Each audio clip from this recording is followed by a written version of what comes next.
Let's work through a couple of example cases together so we can get the hang of how to use the coagulation wise to figure out the answer to problems with hemostasis. The first case is that we did the bleeding time test in a dog and it was increased. We looked on the CBC and we saw that there was a marked decrease in platelets. We found out that ACT, which also assesses the intrinsic factor pathway, was increased. But activated partial thromboplastin time was normal, PT was normal, and thrombin was normal. Because all of these were normal, we know that it's not a problem with secondary hemostasis. It is a problem of primary hemostasis, and that is because there just weren't enough platelets to make to fix the defect in the buccomucosa of the dog.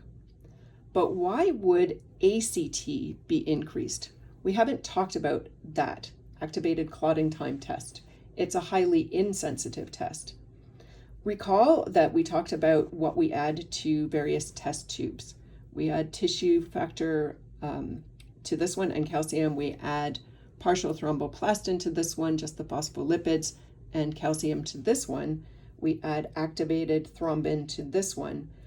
To activated clotting time, it contains diatomaceous earth or something else that is attractive to starting clot formation, but it doesn't contain any phospholipid substrate. In the activated clotting time test, the phospholipids come from platelets already present in the sample.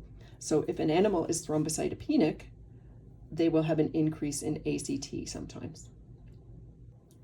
The next case we have is one that has normal bleeding time test.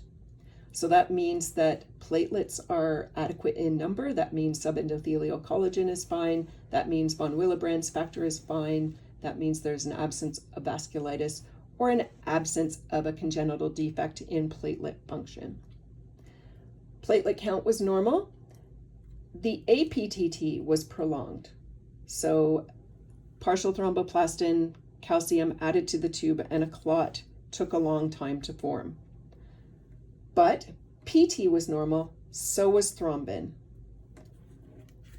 Because this was normal, and indeed this was normal, that means that the problem is not in the extrinsic factor or the common factor pathway. That means that the problem must be up here.